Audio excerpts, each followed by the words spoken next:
Hello everyone, मैं रियासत चौधरी आपका अपने इस ट्रेनिंग अवेयर ऐप पर बहुत बहुत स्वागत करता हूं।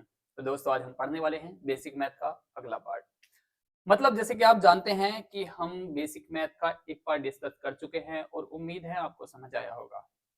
अगर समझ नहीं आया ना तो एक बार फिर से वीडियो को देखें, अदरवाइज अगले जो पार्ट्स है ना वो समझ में नहीं आएंगे, क्योंकि उनको समझने के लिए पहले पहले वाले पार्ट्स समझने पड़ेंगे। और आपको हर एक पॉइंट को समझते हुए चलना है, सीखते हुए चलना है और याद रखते हुए चलना है। ऐसा नहीं है कि आपने अभी नेक्स्ट लेक्चर पढ़ा, जो आपका लास्ट लेक्चर था वो भूल गए, तो आपको फिर नेक्स्ट लेक्चर समझ नहीं आएगा। तो हमने ये चीजों को ध्यान रखना है, आपको रिवीजन करना है, ज्यादा से ज्यादा रिवीजन करना है। मैथ्स सबसे ज्यादा मांगता है रिवीजन, प्रैक्टिस। तो प्रैक्टिस करते रहो। जब आप नेक्स्ट लेक्चर पढ़े ना उससे पहले पहले पुराना लेक्चर पढ़ लें, उसको रिवाइज कर लें, ताकि नेक्स्ट लेक्चर आपको आसान लगे और इंटरेस्टिंग लगे। क्योंकि आज के जो सेशन हम करने वाले हैं उसमें आगे के नंबर, बचे हुए नंबर को डिस्कस करने वाले हैं। ये पार्ट 2 है, आपको सबको पता होना चाहिए। ठीक है, एक पार्ट हम डिस्कस कर चुके हैं और इसमें हम कौन कौन से पार्ट्स डिस्कस कर चुके हैं, कौन कौन से, सॉरी पार्ट्स नहीं, नंबर कौन कौन से डिस्कस कर चुके हैं। नेचुरल नंबर हम समझ चुके हैं कौन से होते हैं, 1 से स्टार्ट होते हैं। उसके बाद हम समझ चुके हैं होल नंबर्स कौन से होते हैं, पूर्ण संख्याएं आपको पता होनी चाहिए, 0 से स्टार्ट होते हैं। एक बार क्विक रिवीजन कर लेते हैं। उसके बाद हमने पढ़ा रैशनल नंबर, इंटीजर्स पढ़ा हमने। ओके, क्या पढ़ा हमने, इंटीजर पढ़ा। इंटीजर्स हमारे जो होते हैं वो होते हैं पूर्णांक। उसमें क्या होता है आपको पता होना चाहिए, 1 2 3 4 5 प्लस वाले भी और माइनस वाले भी और जीरो भी। जीरो न्यूट्रल होता है बीचों बीच में, ठीक है, जीरो मतलब जीरो। अब रैशनल नंबर क्या होते हैं बच्चों, वो भी समझ लेते हैं। रैशनल नंबर, अब रैशनल नंबर हमने बहुत डिटेल में समझा, लेकिन वो बहुत कुछ नहीं था। रैशनल नंबर का बेसिक ही था, सिर्फ इंट्रोडक्शन ही था। जब आप धीरे धीरे मैथ सीखते जाएंगे ना, आप इनको और डिटेल में पढ़ते जाएंगे। अभी बहुत कुछ छुटा हुआ है रैशनल नंबर में, और डिटेल में जब समझाऊंगा, जब ये सारी चीजें क्लियर हो जाएंगी। जो मैं आज समझाने जा रहा हूँ ना वो भी बहुत इंपॉर्टेंट है, क्योंकि कम से कम 20 से 20 टाइप के नंबर्स के बारे में डिस्कस किया मैंने। अगर ये सारे के सारे आपने लर्न कर लिए ना, समझ लिए ना, आप यकीन मानो मैथ का जब क्वेश्चन पढ़ेंगे ना आप, आपको समझ में आएगा कि क्वेश्चन में पूछा क्या गया है। आपको समझ में आएगा आपने उसमें करना क्या है। ध्यान से देखें और समझने की कोशिश करें। अब रैशनल नंबर हमने डिस्कस कर लिया। अगला था हमारा रैशनल के आगे इरेशनल नंबर। हमने इरेशनल नंबर भी समझा, पूरा डिटेल में समझ लिया। पीडीएफ प्रोवाइड हो जाएगी आपको। रैशनल नंबर सारे ये इरेशनल नंबर, पाई पाई भी इरेशनल नंबर होता है, √3 √5 √18 ये सारे क्या होते हैं हमारे इरेशनल नंबर होते हैं। अभी पाई के बारे में मैंने डिस्कस नहीं किया था, ये कुछ डेसिमल नंबर भी हैं, इनके बारे में डिस्कस नहीं किया था, लेकिन और आगे कई सारी चीजें डिस्कस की हैं। ठीक है, अभी मैंने कुछ चीजें स्किप की हैं इसलिए क्योंकि आप बिगिनर्स हैं। अब जैसे जैसे आप सीखते जाएंगे मैं चीजों को और एडवांस करता जाऊंगा। तो अभी कुछ चीजें मैंने छोड़ी हैं, तो ऐसा ना समझे कि भाई सर ने ये तो पढ़ा ही नहीं, पीडीएफ में डाल दिया। जो समझ में आता है पीडीएफ में उसको रिवाइज करें, जो नहीं आता उसको स्किप करें। जैसे जैसे चलेगी क्लासेस आगे आपको सारी चीजें समझ में आनी स्टार्ट हो जाएंगी। अगला हमारा है डेसिमल नंबर। हमने वैसे रियल नंबर पढ़ा था, लेकिन आज हम डेसिमल, जो हमारे डेसिमल नंबर्स होते हैं ना, उसको डिटेल में डिस्कस करने वाले हैं। बहुत इंटरेस्टिंग टॉपिक है, तो प्लीज ध्यान से समझते चलें। अब मैं स्टार्ट करता हूं डेसिमल नंबर्स को। कुछ हद तक तो आप जानते होंगे डेसिमल नंबर्स के बारे में, लेकिन जिस लेवल पे आज मैं पढ़ाने वाला हूं ना, आप नहीं जानते होंगे। ओके, तो इसीलिए इसको बहुत डिटेल में समझें और पूरे माइंडसेट के साथ में बैठें और चीजों को साथ में साथ लिखते हुए चलें। अदरवाइज चीजें अच्छी नहीं होंगी, समझ में भी नहीं आएंगी। ठीक है, तो स्टार्ट करते हैं हम डेसिमल नंबर। डेसिमल नंबर में बच्चों क्या है, इसके अंदर जितने भी पॉइंट, दशमलव वाले नंबर है वो सारे आएंगे, लेकिन इनको दो कैटेगरी में डिवाइड किया गया है। कितनी कैटेगरी में डिवाइड किया गया है, दो कैटेगरी में। तो कौन कौन सी कैटेगरी में, एक होता है हमारा टर्मिनेटिंग। क्या होता है, टर्मिनेटिंग। एक होता है नॉन टर्मिनेटिंग, हिंदी में बोलेंगे इसको शांत दशमलव, इसको बोलेंगे अशांत दशमलव। ठीक है, अब इनमें फर्क क्या है। टर्मिनेटिंग का मतलब समझते हो बच्चों, क्या होता है, रुक जाना। क्या मतलब होता है, रुक जाना। टर्मिनेटिंग का मतलब जो होता है, तो यहीं से इसका आंसर मिल जाता है। कैसे, रुक जाना मतलब रुक गया, नॉन टर्मिनेटिंग का मतलब ना रुकना। टर्मिनेटिंग का मतलब क्या होता है, रुक जाना। टर्मिनेट का मतलब होता है रुक जाना। ऐसे नॉन टर्मिनेट का मतलब ना रुकना, और यहां से भी समझ सकते हैं आप शांत, शांत का मतलब शांत हो गया, रुक गया, अशांत मतलब नहीं रुका।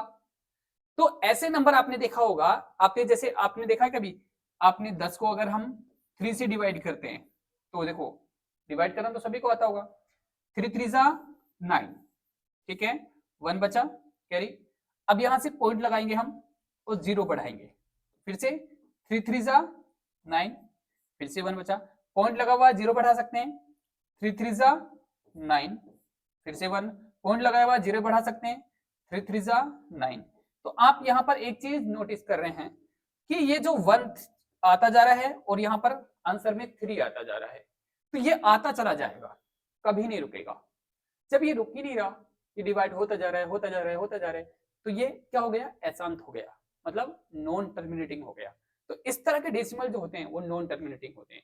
जैसे मैंने आपको एक नंबर और दिया, 10 को मैं डिवाइड करता हूं 4 से, तो देखो यहां से 4 2 जा 8, कितना बचा 2, पॉइंट लगाया 0 बढ़ाया, 4 5 जा 20, तो ये तो शांत हो गया, रुक गया, इसके आगे और है ही नहीं करने के लिए। तो ये क्या हो गया, टर्मिनेटिंग हो गया। कैसा नंबर हो गया ये, टर्मिनेटिंग। तो आपको समझ आना चाहिए कि टर्मिनेटिंग क्या होते हैं, नॉन टर्मिनेटिंग क्या होते हैं। तो हमारे डेसिमल कितने तरह के होते हैं, 2 तरह के, एक ऐसे जो रुक जाएं, जो टर्मिनेट हो जाएं, जैसे कि अभी आपने ये देखा, एक ऐसा जो ना रुके, वो कभी टर्मिनेट ही ना हो, तो उनको अशांत बोलेंगे, ठीक है। जैसे कि आपने ये देखा, आपने दोनों एग्जांपल देख लिए कि टर्मिनेटिंग वो होते हैं जो रुक जाते हैं, जैसे ये बड़े बड़े एग्जांपल रखे हैं मैंने 3 4.502926 तो यहां पर तो रुक गया ना, बड़ी भले दूर तक गया लेकिन रुक गया ना। ऐसे यहां पर देखो 5.54632 ये भी टर्मिनेट हो गया। तो ये दोनों ही नंबर कैसे हैं, टर्मिनेटिंग है, यानी कि शांत दशमलव है। अब यहां पर देखो, यहां पर मैंने जो लिया है,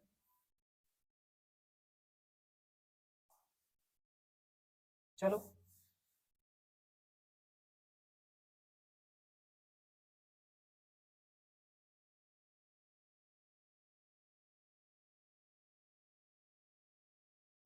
अब इसमें देखो बच्चों, इसमें क्या है, यहां पर 1.333333 मैंने डॉट डॉट लगा दिया, इसका मतलब ये आगे तक जा रहा है, मतलब ये रुक नहीं रहा है। अब ये एक और नंबर लिया मैंने 56.61312916 ये भी आगे तक जा रहा, हमें पता नहीं कौन कौन से नंबर आने वाले हैं, लेकिन आने वाले हैं। तो ये टर्मिनेट ही नहीं हो रहा, तो टर्मिनेट नहीं हो रहा था मतलब नॉन टर्मिनेटिंग, तो ये अशांत हो गया। अब क्या है, ये तो एक ही तरह का होता है बच्चों, जो हमारा ये होता है ना टर्मिनेटिंग नंबर, वो एक ही तरह का होता है। लेकिन नॉन टर्मिनेटिंग को अभी और कैटेगरी है। नॉन टर्मिनेटिंग की कैटेगरी क्या क्या है, देखो ध्यान से समझो। नॉन टर्मिनेटिंग का मतलब जो ना रुके नंबर, और जो ना रुके ना वो 2 तरीके से नहीं रुकेगा। एक तो होगा रिपीटिंग डेसिमल, एक होगा नॉन रिपीटिंग डेसिमल। इसको पूरा नाम ही होगा रिपीटिंग नॉन टर्मिनेटिंग डेसिमल। क्या होगा, रिपीटिंग नॉन टर्मिनेटिंग भी आगे लगेगा, नॉन टर्मिनेटिंग डेसिमल, इतना इसका पूरा नाम ये होगा, ठीक है। यानी कि यहां पर नॉन टर्मिनेटिंग भी आएगा, नॉन टर्मिनेटिंग। तो ये नॉन टर्मिनेटिंग है ना, ये देखो रुक नहीं रहा, तो लेकिन रिपीटिंग है। रिपीटिंग का मतलब बार बार रिपीट होगा, एक ही नंबर या 2 नंबर या 3 नंबर वो रिपीट होने लग जाएंगे, समझ रहे, वो एक पैटर्न को फॉलो करने लग जाएंगे। जैसे अब यहां पर देखो, आप यहां पर देखो 5.6666 रिपीट हो रहा है ना 6।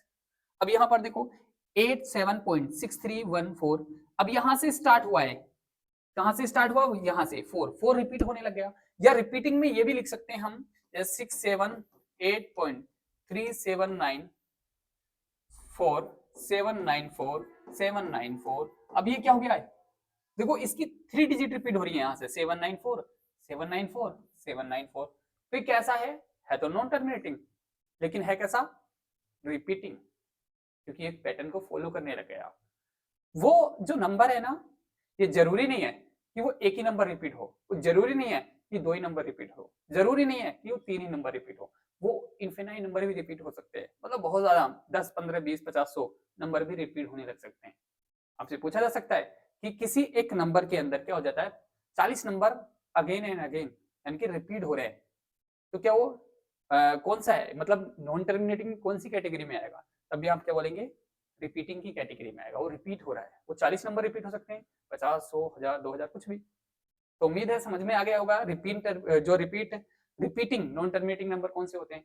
अब नॉन टर्मिनेटिंग डेसिमल कौन से होते हैं, वो रिपीट नहीं होंगे। जैसे लिखा ना नॉन रिपीटिंग, अब बीच में आएगा non terminating, non repeating, non terminating, मतलब एक तो टर्मिनेट भी नहीं हो रहे, वो रुक भी नहीं रहे और रिपीट भी नहीं हो रहे हैं। देखो 3.145141596, मतलब किसी पैटर्न को फॉलो ही नहीं कर रहे हैं, कुछ भी आ रहा है ना भाई, 9-10 डिजिट में से कुछ भी रिपीट हो सकती हैं अब, लेकिन किसी पैटर्न को फॉलो नहीं कर रही हैं। तो यहां पर क्या हो जाएगा, non terminating, non repeating. Okay, तो नॉन टर्मिनेटिंग है, नॉन रिपीटिंग है। तो इस तरीके के जो एग्जांपल हैं वो कैसे हैं, नॉन टर्मिनेटिंग, नॉन रिपीटिंग। आपके लिए, आपके समझने के लिए इतना ही था। आप चाहें तो मैं इसको भी बता देता हूं एक बार, क्योंकि इसको अभी जो हमारे रिपीटिंग डेसिमल है ना, उनको भी अभी दो कैटेगरी में डिवाइड किया गया है। एक क्या होता है, प्योर पीरियोडिक डेसिमल, एक होता है अल्टीमेटली पीरियोडिक डेसिमल। तो इसमें क्या होता है, इसमें जो किसी ये होते हैं ना, किसी पैटर्न को फॉलो करे, ठीक है, मतलब उसके बाद आने स्टार्ट हो जाए। जैसे अभी मैं आपको बताता हूं, जैसे 6.333 ये प्योर है बिल्कुल, क्या है ये, प्योर रिपीटिंग है। लेकिन एक क्या होगा, है तो रिपीटिंग ही है ना, और एक होगा 6.4789, उसके बाद में रिपीट होना स्टार्ट हुआ, अब ये प्योर नहीं माना जाएगा, तो ये मान जाएगा अल्टीमेटली। लेकिन आप इतना मत ध्यान रखो, आप जो है ना यहां तक याद रखो बस, कहां तक, यहां तक। ओके, बस और कुछ नहीं याद रखना आपने, बस याद रखना ये दो, ये आपने 4 पॉइंट याद रखने हैं, ठीक है। इसको छोड़ सकते हैं आप नीचे वाले को, बाकी बाद में पढ़ेंगे डिटेल में जब आप मैथ सीखने लग जाएंगे, अभी तो हम बेसिक क्लियर कर रहे हैं। तो उम्मीद है आपको समझ में आया होगा। क्या हमारे डेसिमल नंबर को कितनी कैटेगरी में डिवाइड करते हैं हम, 2 कैटेगरी में, कौन कौन सी, एक टर्मिनेटिंग, एक नॉन टर्मिनेटिंग। अब टर्मिनेटिंग तो एक ही तरह की होती है ना, उसमें तो कुछ करना ही ना हो तो टर्मिनेट हो जाती है। लेकिन नॉन टर्मिनेटिंग को फिर से 2 कैटेगरी में डिवाइड किया गया है, कौन कौन सी, एक रिपीटिंग नॉन टर्मिनेटिंग, एक non repeating non terminating decimal. अब जो रिपीटिंग होते हैं ना, वो रिपीट होने लग जाते हैं, वो एक पैटर्न को फॉलो करने लग जाते हैं। लेकिन जो नॉन रिपीटिंग होते हैं ना, वो रिपीट नहीं होते हैं, वो किसी पैटर्न को फॉलो नहीं करते और टर्मिनेट भी नहीं होते, आगे चलते चले जाते हैं। तो उम्मीद है ये क्लियर हो गया होगा। अब आगे चलते हैं हम नेक्स्ट नंबर पर, जो हम समझ चुके हैं एक रियल नंबर को। अब देखते हैं हम ये वाला रियल नंबर। अब बच्चों समझ चुके हैं, रियल नंबर बता चुका हूं, लेकिन फिर भी एक बार फिर से रिपीट कर देता हूं। अभी हमने जो अभी अभी पढ़ा है बच्चों, वो पढ़ा है हमने, क्या पढ़ा है, डेसिमल। यानी कि हमने अभी तक जो पढ़े वो क्या क्या पढ़े, एक बार फिर से रिवीजन करते हैं, क्विक रिवीजन। हमने नेचुरल नंबर पढ़े, ओके, हमने होल नंबर पढ़े, हमने इंटीजर पढ़े, हमने रेशनल नंबर पढ़े, हमने इरेशनल नंबर पढ़े, हमने डेसिमल नंबर पढ़े। अब हम पढ़ रहे हैं रियल नंबर। क्या पढ़ रहे हैं, रियल, हालांकि रियल भी पढ़ चुके हैं। अब ये जो रियल नंबर है बच्चों, इन रियल नंबर के अंदर ये डेसिमल भी आते हैं, इन रियल नंबर के अंदर ये इरेशनल नंबर भी आते हैं, इन्हीं रियल नंबर के अंदर रैशनल नंबर भी आते हैं, इन्हीं रियल नंबर के अंदर इंटीजर्स भी आते हैं, इन्हीं रियल नंबर के अंदर होल भी आते हैं और इन्हीं के अंदर नेचुरल भी आते हैं। अगर आपसे पूछा गया क्या एक नेचुरल नंबर रियल नंबर होता है, आप बिल्कुल कहेंगे यस बिल्कुल होता है। हर एक नेचुरल नंबर रियल नंबर भी होता है। क्या सारे रियल नंबर नेचुरल नंबर होते हैं, नहीं, ये नहीं हो सकता। सारे रियल नंबर नेचुरल नंबर नहीं हो सकते। कंफ्यूज हो गए ना, देखो नहीं हो गई। 3.5 क्या है, ये रियल है, यस है। नेचुरल है, बिल्कुल नहीं है, नेचुरल तो नहीं है। नेचुरल तो हमने पढ़े 1 2 3 4 5 6 7 परफेक्ट नंबर, मतलब perfect complete number. Okay okay, क्या ये रैशनल नंबर है, बिल्कुल है। देखो भाई 3.5 को रैशनल नंबर बनाया जा सकता है, पॉइंट हटाओ 0 बढ़ाओ तो 35/10 कल सिखाया था ना। तो ये रैशनल है, यस रैशनल भी है, रैशनल है कि नहीं है। क्या ये रियल है, यस रियल तो है। क्या ये होल नंबर है, ना, होल में भी नहीं है। क्यों? क्योंकि होल में सिर्फ हमने जीरो ऐड और कर दिया था नेचुरल के अंदर, ना। तो क्या ये इंटीजर है? बिल्कुल भी नहीं है। इंटीजर में माइनस वाले नंबर भी आ जाते हैं। बात समझ में आई कि नहीं? आपको नंबर्स को जानना पड़ेगा। अगर आप नंबर्स को समझ जाएंगे ना, कौन से नंबर को क्या बोलते हैं, तो मैथ समझ में आना स्टार्ट हो जाएगा। क्योंकि आपकी प्रॉब्लम ये है, आप किताब निकालते हैं, वहां से एक्सरसाइज को खोलते हैं और करना स्टार्ट कर देते हैं, और फिर देखते रहते हैं, उनको रट्टा मारते रहते हैं, बार बार उसका रिवीजन करते रहते हैं, तभी एग्जाम में परफॉर्म नहीं कर पाते। अगर आप मैथ्स की जड़ से स्टार्ट करेंगे ना, उसके रूट पे जाएंगे, तो आप यकीन मानिए मैथ बहुत आसान लगेगा, इंटरेस्टिंग भी लगेगा। तो देखते हैं, हम आगे करते हैं। अगला पॉइंट, एक छोटा सा ग्राफ देख लेते हैं यहां से इसको, और इसको समझते हैं इस ग्राफ से।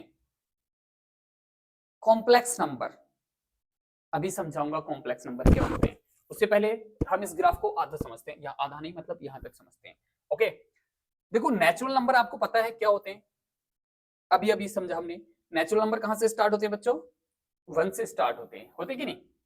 नेचुरल नंबर होते हैं 1, 2, 3, 4, 5, कहां तक? इन्फिनाइट तक। अब होल नंबर क्या होते हैं? 0 से स्टार्ट होते हैं, 0, 1, 2, 3, 4, 5, कहां तक? इन्फिनाइट। तो क्या सारे नेचुरल नंबर होल नंबर के अंदर आ जाते हैं? हाँ जी, आ जाते हैं। देखो, होल नंबर में 1 से स्टार्ट हुई कि नहीं, तो सारे नेचुरल नंबर किस में आ जाते हैं? होल नंबर्स में। अब फिर आते हैं, ये नेचुरल भी होल भी किसके अंदर आ जाते हैं? इंटीजर्स के, क्योंकि हमें पता है इंटीजर्स क्या होते हैं। 0 माइनस इधर +1 +2 +3, कहां तक? इन्फिनिटी। इधर -1 -2 -3, और कहां तक? इन्फिनिटी, माइनस इन्फिनिटी तक। तो इसके अंदर देखो, नेचुरल भी आ गए 1 2 3 4 5, इसके अंदर होल भी आ गए 0 1 2 3 5, और इंटीजर्स तो है, तो माइनस वाले एक्स्ट्रा हैं। तो इन इंटीजर्स के अंदर होल नंबर भी आ जाते हैं, नेचुरल भी आ जाते हैं। अब आगे चलते हैं, रैशनल नंबर। अब रैशनल नंबर में हमने पढ़ा था, क्या 1 रैशनल नंबर है? बिल्कुल है। क्या 0 रैशनल नंबर है? बिल्कुल है। तो इसके रैशनल नंबर के अंदर ये सारे नंबर्स आ जाते हैं, समझ रहे हो कि नहीं? अब देखो, इरेशनल नंबर अलग होते हैं, इरेशनल नंबर में ये नंबर नहीं आते सारे, तो इसलिए हमने उसको एक अलग ग्राफ बनाया है। यानी कि डेसिमल, जो डेसिमल नंबर होते हैं ना, उसके अंदर इरेशनल भी आते हैं, रैशनल भी आते हैं, तो वो हम बाद में पढ़ेंगे। अभी इस पूरा ग्राफ समझ में नहीं आएगा आपको, क्योंकि अभी बहुत कुछ बाकी है सीखने के लिए।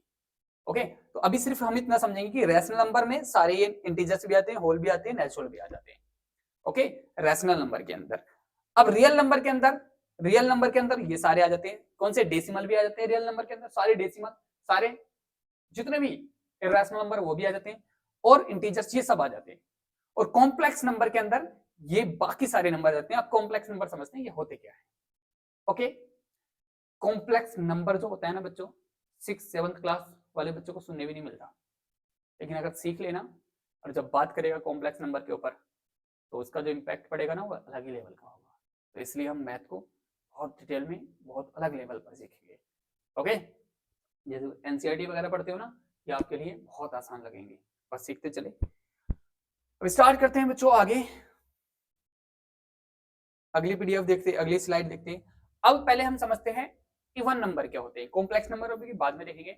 इवन सभी बच्चों को पता है, आज के लिए नया है, आज यहीं से स्टार्ट कर रहे हैं हम। इवन नंबर पता है कौन से होते हैं? जो सारे नंबर 2 से डिविजिबल हो, मतलब 2 से कहीं ना कहीं कट जाए, 2 से वो पूरे पूरे डिवाइड हो जाए, कोई भी रिमाइंडर ना बचे, वो सारे क्या होते हैं? Even number. यानी कि any number that can be exactly divided by 2 is called as an even number. मतलब जितने भी सारे नंबर हैं, अगर वो 2 से डिवाइड होते हैं तो वो सारे के सारे इवन नंबर हैं। एग्जांपल के लिए 2 4 6 8 10 12, या मैंने यहां से ले लिया 98, चलो मान लो क्या लेते हैं हम, क्या ले लिया हमने? 98। तो 98 2 से डिविजिबल है, तो ऐसे तो आपको टेबल याद होता नहीं है ना, 2 का तो 20 तक ही जाता है टेबल पढ़ेंगे तो, लेकिन डिवाइड करके देखो किससे? 2 से। 2 4 जा 8, बचा 1, 8 ले लिया यहां से नीचे को, तो 2 9 जा 18, तो रिमाइंडर क्या बचा? 0। तो रिमाइंडर कुछ नहीं बचा तो ये डिविजिबल है। और बाकी दूसरा तरीका भी है पहचानने का, लास्ट डिजिट चेक कर लो बस। क्या कर लो, जैसे लिख दिया मैंने, क्या ये इवन नंबर है, तो हाँ बस लास्ट वाली चेक कर लो। अगर लास्ट में क्या आता है आपका 2 आए, 4 आए, 6 आए, 8 आए या 0 आए, तो सारे के सारे डिविजिबल हैं किससे, 2 से। अगर मैंने लिख लिया यहाँ पर, तो ये पता चल जाएगा लास्ट में 2 आ रहा है, तो ये 2 का डिविजिबल है, इसका मतलब ये इवन नंबर है। तो इवन नंबर की पहचान ये है, बेसिक पहचान, कि लास्ट जो डिजिट होगी, लास्ट डिजिट क्या होगी, वो होगी 0, 2, 4, 6 और 8। ये 5 डिजिट होंगी लास्ट में, नंबर कुछ भी हो तो वो सारे इवन नंबर होंगे। मतलब जैसे मैंने लिखा, दिख रहा है, ओके, यहां तो दिखेगा। क्या लिखा मैंने,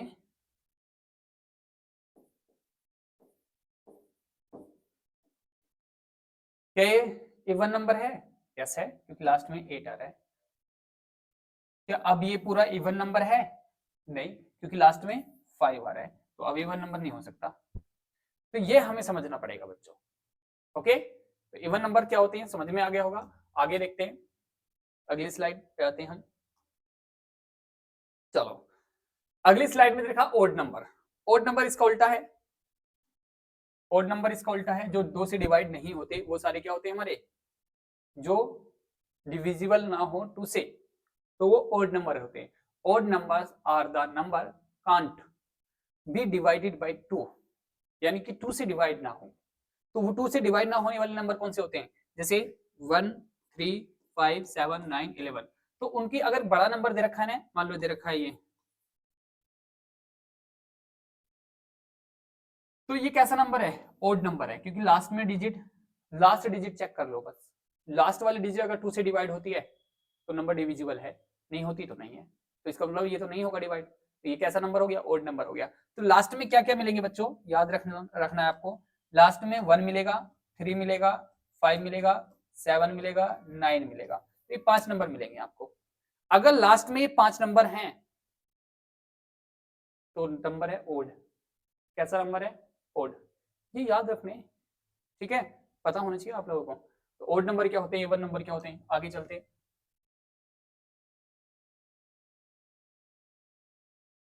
अब कंपोजिट नंबर देखते हैं बच्चों, इंपॉर्टेंट है। कंपोजिट नंबर की बात करें बच्चों अगर हम, तो कंपोजिट नंबर को बोलते हैं भाज्य संख्याएं। भाज्य संख्याएं का मतलब होता है वो किसी न किसी से भाग हो जाती हैं, वो किसी न किसी से डिवाइड हो जाती है। जैसे मैंने लिखा 9, इनमें इवन ओड नहीं देखना, कंफ्यूजन होता है बच्चों को, लगता है ओड नंबर ही क्या होते हैं, कंपोजिट होते हैं, ठीक है, या वो कंफ्यूजन रहता है। ओड और इवन को अलग पहलू है, ये अलग है, दोनों को अलग अलग तरीके से देखना है। कंपोजिट नंबर क्या होते हैं, जो किसी न किसी नंबर से डिवाइड हो जाए, वो इवन भी हो सकते हैं, वो ओड भी हो सकते हैं। कंपोजिट नंबर दोनों ही तरह के हो सकते हैं, ठीक है।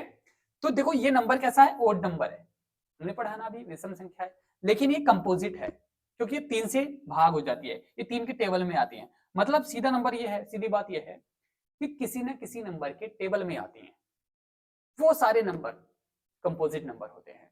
जैसे ये 9 किसके टेबल में आता है, ठीक है, ओके, तो कंपोजिट है। बस वो अपने अपने आप को छोड़ के और 1 को छोड़ के बाकी किसी के टेबल में नहीं आए, वो क्या होता है, प्राइम। और जो किसी ना किसी के टेबल में आए, अपने आप को और 1 को तो छोड़ना पड़ेगा, किसी और तीसरा, ओके। तो इसमें इसका आंसर ये होता है कि a composite numbers are numbers that can have more than 2 factors. 2 factor से ज्यादा होते हैं, क्योंकि हर नंबर के 2 फैक्टर होते हैं, हर एक नंबर के 2 फैक्टर होते हैं। फैक्टर का मतलब उसके 2 टुकड़े, मतलब 2 नंबर से वो डिवाइड होता है। मतलब कोई नंबर देखो, समझो ध्यान से, ये मैंने लिया 2, क्या ले लिया बच्चों, 2। अब 2 किसी से डिवाइड होता है क्या, हाँ होता है। किससे होता है, एक तो 1 से, और एक खुद से अपने आप से। किससे होता है, 1 से और अपने आप से। तो ये जो 2 नंबर हुए ना डिवाइड करने वाले इसको, एक तो खुद और एक 1, ये इसके फैक्टर हैं, ये इसके गुणनखंड हैं। क्या है इसके, ये फैक्टर। तो हर एक नंबर के 2 फैक्टर तो होते ही होते हैं, एक तो अपने आप और एक वन। वन हर एक नंबर का फैक्टर होता है, समझ में आई? तो इसके क्या है, दो फैक्टर हैं। तो इसीलिए कहा है इस क्वेश्चन में, इसीलिए इसका जवाब जो लिखा गया वो ये है कि ऐसे नंबर जिनके दो से ज्यादा फैक्टर हों वही क्या होते हैं, कंपोजिट नंबर होते हैं। जैसे चलो ठीक है, क्या 3 कंपोजिट नंबर है? ना जी ना।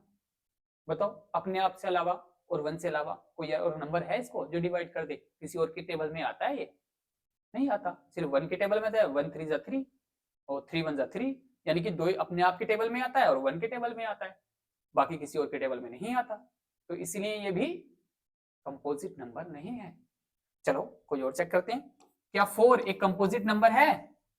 यस, ये कंपोजिट नंबर है, क्योंकि ये 1 के टेबल में तो आता ही आता है, अपने आप के टेबल में तो आता ही आता है, इन दोनों से अलावा भी 2 के टेबल में आता है, यानी कि फैक्टर 3 हो गए इसके। तो इसका मतलब ये कंपोजिट है। बात समझ में आई? तो समझने की बात क्या निकली यहां पर, ये निकली कि कम से कम 3 फैक्टर होने चाहिए। 2 फैक्टर होंगे ना तो काम नहीं चलेगा, मतलब 2 नंबर से डिवाइड होगा ना वो, 2 नंबर के टेबल में आएगा ना वो, तो कंपोजिट नहीं हो सकता। ठीक है, तो कंपोजिट की पहचान क्या निकली हमारी, क्या पहचान निकली? मिनिमम 3 फैक्टर होने चाहिए। ओके, यानी कि 3 नंबर से डिवाइड होने चाहिए, यानी कि 3 नंबर के टेबल में आना चाहिए। सबका मतलब एक ही है। ओके, तो जैसे ये 4 है, ये कंपोजिट नंबर है। 6 है, क्योंकि 6 के फैक्टर क्या क्या होंगे?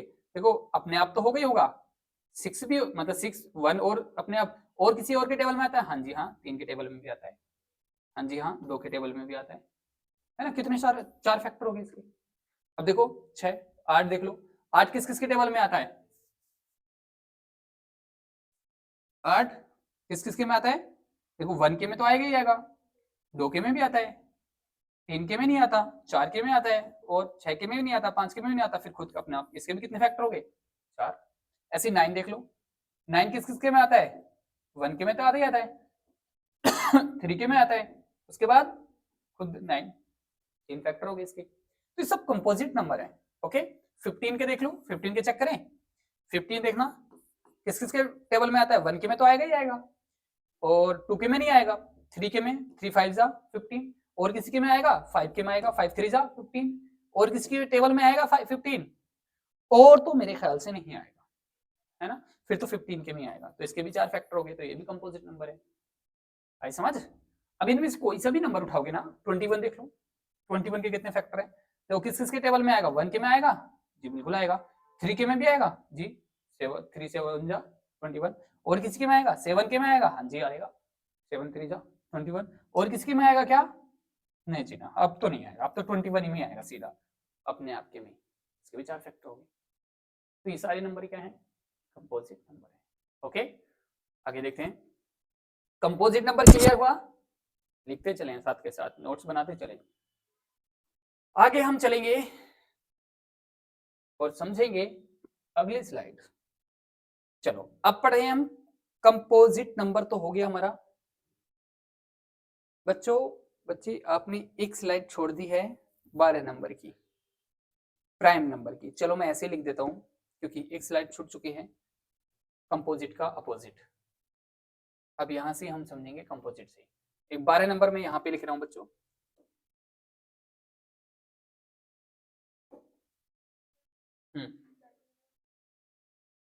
नो कभी प्रॉब्लम हो जाए, थोड़ी देर और रुक जाओ बस। कितने मिनट की होगी वीडियो? 30 मिनट की होगी। चलो इसको और समझा दो, फिर अगली क्लास शूट करेंगे। ओके, तो अभी हम इसको देख लेते हैं 12 नंबर। तो 12 नंबर में क्या है हमारा? Prime number. क्या होगा? प्राइम। एक स्लाइड रह गई है, तो प्राइम नंबर इनको बोलेंगे अभाज्य संख्याएं। क्या बोलेंगे? अभाज्य संख्याएं।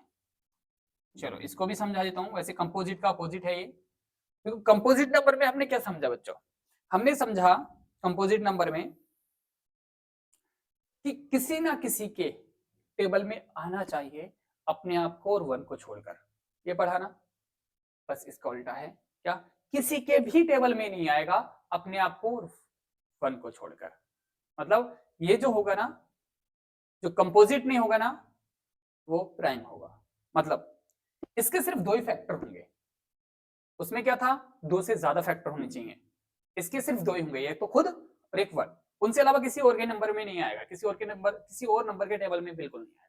जैसे 2 ले लिया मैंने, बताओ बच्चों 2 किसी नंबर के टेबल में आता है अपने आप को छोड़ के, और 1 को छोड़ के नहीं आता ना, सिर्फ 1 में आता है, 1 2 जा 2 और 2 1 जा 2, मतलब 2 ही फैक्टर है सिर्फ।